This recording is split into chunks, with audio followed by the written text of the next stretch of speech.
things strange, unexpected, mysterious, but not to be denied. Join me now and take one step beyond. Around the lives of all great men, history weaves romantic and colorful stories.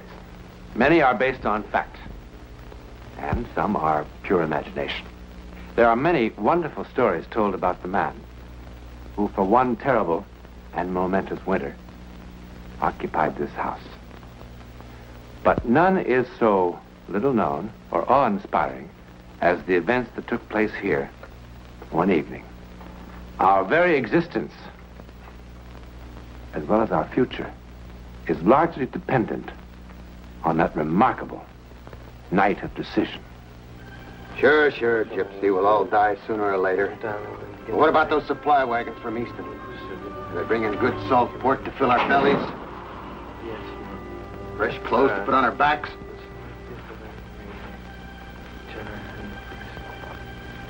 There will be no supply wagons. That's it. I see only hunger, suffering, and death. I see quite a bit of suffering for you too, Gypsy.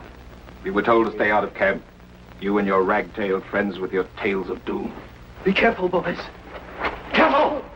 They'll be coming at us through those trees. Take cover! Take cover! Oh, Molly. That's all right. I'll be back before spring plowing. What do they do to them? The whip. Valley Forge, December 1777. The winter of despair was just beginning.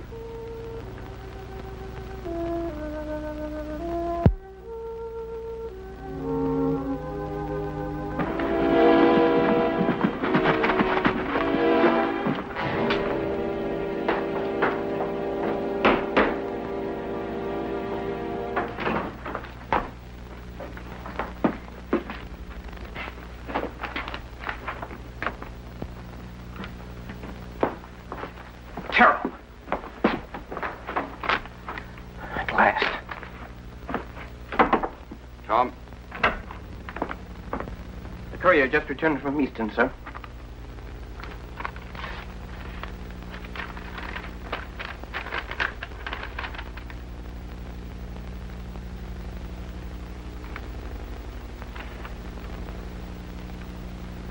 Was there something else, Lieutenant? Oh, no. No, sir.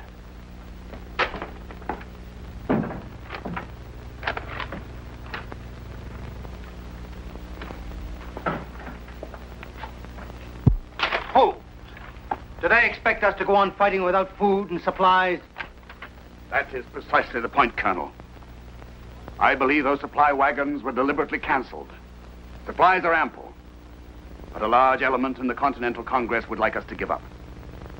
This is a form of persuasion. Persuasion?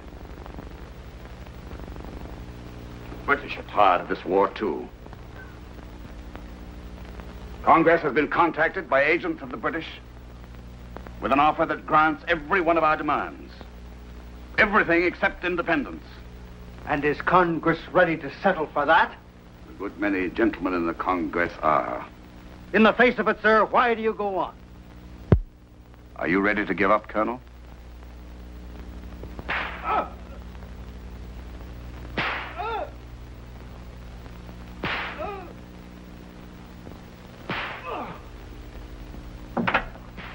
Stanley? What is that about? It's another one of those gypsies, sir. Fortune teller. This one told some of the men that the supply wagons will never arrive. By whose order is he being flogged? Major Warren, sir. The order is countermanded. Sir.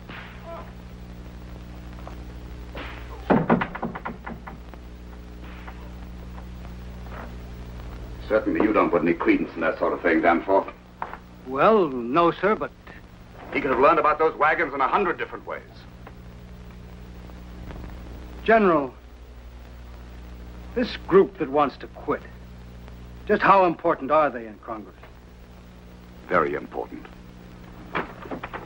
They're still considerably in the minority, but they're making themselves felt. They even asked me for support. You? Well, you refused, of course. Oh, yes, I refused. But I don't know that I had the right. Sir? There are 12,000 men here in rags, Colonel, and starving. Shouldn't they be consulted about any settlement? 500 of them die every month of disease and privation. There is little glory or satisfaction in that kind of death.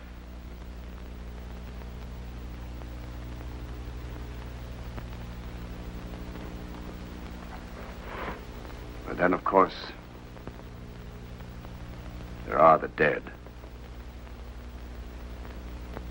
I wonder how they would feel about our settling for anything less than they died for. I don't know which side of the question you favor, sir. To be honest, Colonel, at this moment, I do not know myself.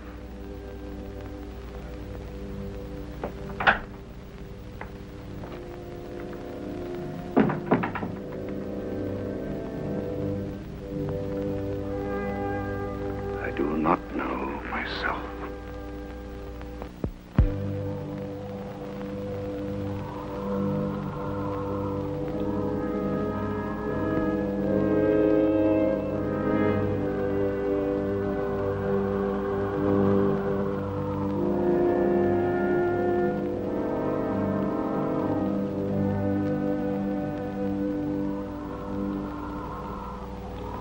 When will spring ever come?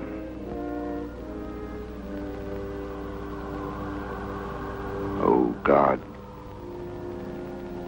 do I have the right to decide the fate of so many, of so much? Help me. Help me.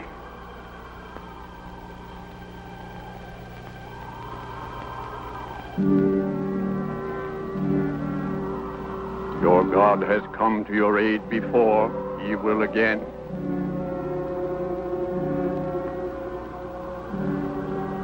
I am Otunkas, chief of Shawnee. Otunkas. 22 summers have come and gone since we met. Battle of Monongahela. Yes, of course. July 1755. I was leading a detachment of Virginians under the command of General Braddock.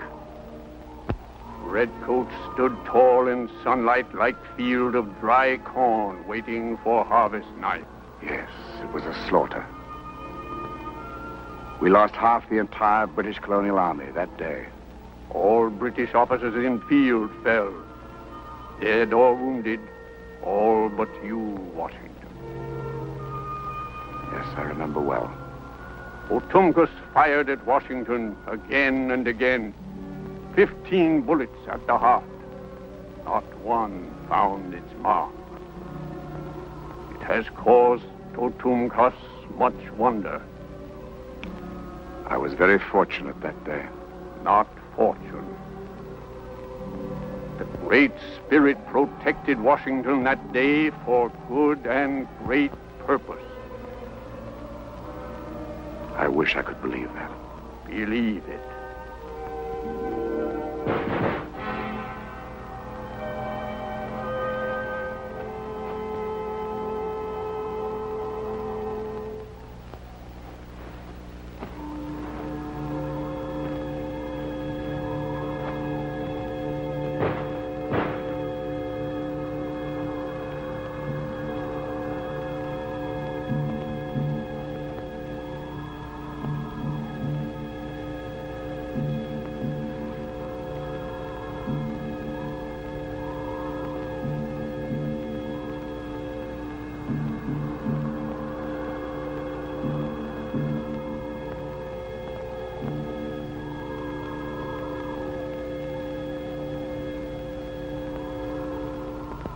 We're going back to our farms where we can be of some good to somebody. You will be shot down before you can get 100 yards. Maybe, but it's better than slow starvation for a lost cause. We're going home, General. We found out the gypsy was right about those supply wagons, too. We're going home. I go. Go. If we have sunk to the level of animals, turning one upon another, then perhaps our cause is already lost. They're coming through the trees. Hold.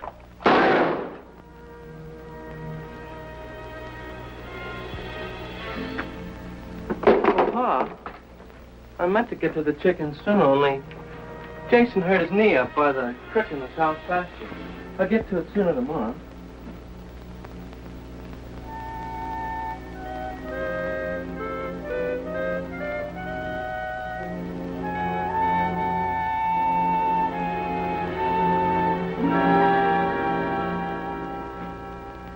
I have never considered myself a mystic, mon general.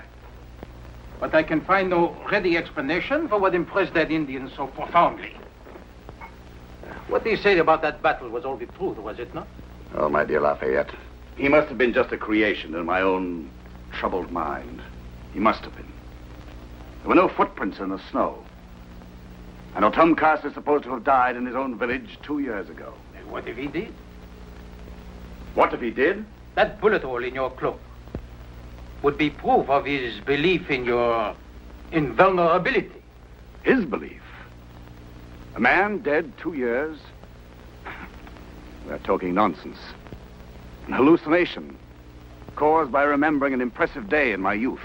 How many battles have you been in, mon general? Oh, scores, perhaps hundreds. Eh bien. How many times have you been wounded? Never. Oh, this has been a day of madness. First me, then you. The gypsy's predictions. Visit from a dead Indian.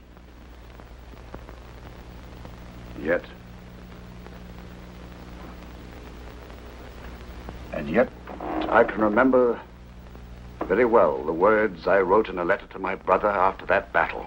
I said, by the all-powerful dispensations of Providence, I have been protected beyond all human possibility and expectation. Beyond all human possibility. I agree. My dear Lafayette, you are an incurable romantic. Mon general, I am a Frenchman. But why should Providence choose me for favors? Well, that you will have to ask Providence. But as for what, as Otumka or his spectre inferred, perhaps it was for this particular time and this particular place. To have the stubbornness to continue against the most impossible obstacles? Or to find the courage to give up while there's still something left, still something to be gained? When I face the facts with a cold eye, I know, and you do too, that if the British persevere, we shall eventually be crushed by sheer weight of numbers and a bottomless exchequer. Unless your nation enters the war, and that is a fact. And can you promise me that France will come to our aid? I cannot promise that. But I have every hope that... Every hope? What is your latest information? If it's the same as mine, all indications are to the contrary. At the moment, yes. But... This dispatch just arrived, sir.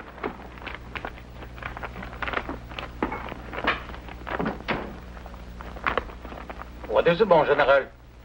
A short letter from Major Williams of General Gates's staff.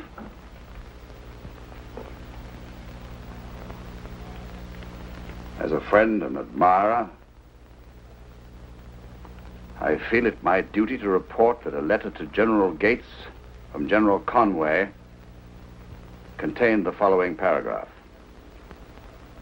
Heaven has been determined to save our country, or a weak commanding general and bad counselors would have long since ruined it. But That is nothing but talk. It is not even worth your anger. And Conway, you know what an old woman he is. Everybody knows. He is bitter and envious of your position. He tried merely to make the difficulties. There's more. You will be interested to know that General Conway has just been selected Inspector General. Conway, Inspector General? Conway will now be spokesman to the Congress for the Army. Conway will plead our cause for supplies. Conway will advise Congress as to the wisdom of my strategies. Conway. I will have to address my appeals for help to him. Though they've made their message plain enough, I accept their wish for a stronger commanding general. No. General Washington, you are permitting your emotion to rule reason. You have become a symbol of the revolution. If you turn your back on it now, it will spell nothing but disaster. I am not responsible for the image others create of me. But you are responsible to your best self. General Washington, my friend, please do not act in haste and anger.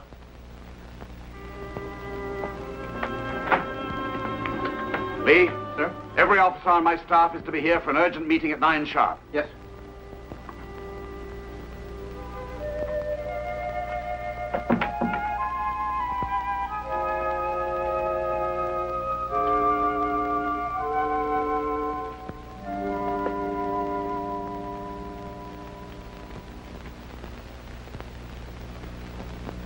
This is not merely pique.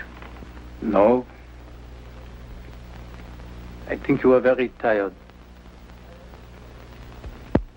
Tired of fighting the Congress, the intrigues, inequities. In addition to all that, the responsibility of waging a war on so many fronts is more than any one man should have to bear. You are no longer able to see things clearly.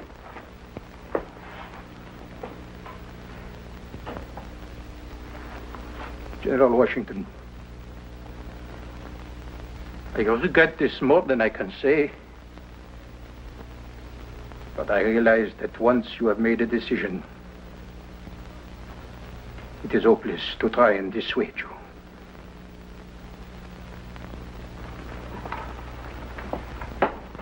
I trust my decision will not affect our personal feelings for one another. Nothing could do that. Mon General.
Principally a matter of discipline, as I see it.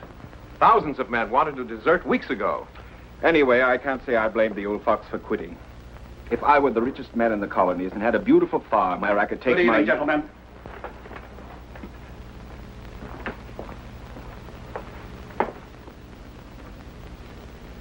I would like each of you to consider ways and means of building the morale of the men under your command. Projects to keep them busy, to achieve the highest level of preparation for our spring campaign. Spring campaign? But I thought... You thought what, Major? Well, I assumed that your plans were... that is, I assumed that your mood was... Pardon me, sir, but we are despairing of the future. If you know something, if you are free to tell us the basis of this sudden optimism. Some news about the French, perhaps. News of a victory in the north. There is no news, Colonel, good or bad. We must make our own good news. But I can say, I am now confident that this war will end in our favor. And with complete victory. Victory? But surely, General... The meeting is adjourned, gentlemen.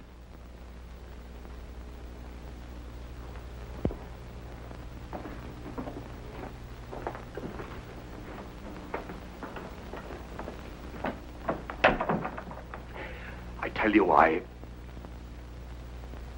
my friend,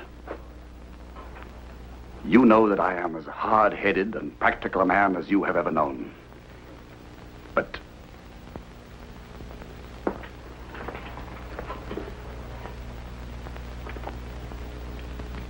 I was sitting here like this.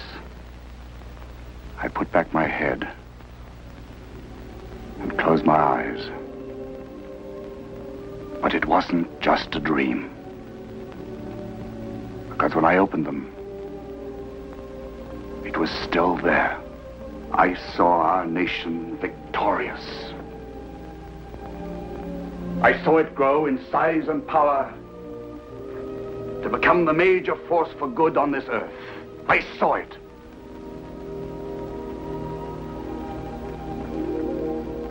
A dream. A vision. I know it will come to pass. In my heart, I know it. A dream? Vision? Whatever it was that George Washington experienced, it has today become all fact. You won't find anything about it in the ordinary history book, but it has appeared in print in a number of versions, a number of times during the past 150 years. All versions agree that Washington dreamed the revolution would be successful, and that the infant nation would grow until its boundaries stretched from Canada to Mexico, and from the Atlantic to the Pacific, and that there would be a bitter civil war between the northern and the southern states to be called the Union and the Confederacy, and that the Union would emerge victorious. He dreamed all this, supposedly, and more. But what is absolutely no dream are the facts of the Battle of the Monongahela. On this, all versions and all historians agree. There were 3 bullet holes through his hat. 2 horses were shot from under him, and there was a bullet hole through here, through here, through here, and another one right through there. Hundreds of French and Indian rifles firing at almost point-blank range throughout that long and dreadful afternoon. And nothing touched him. Nothing. Well, those are the facts. The incredible facts about the mystery of George Washington. Like Chief Otumkus, will always cause us much wonder.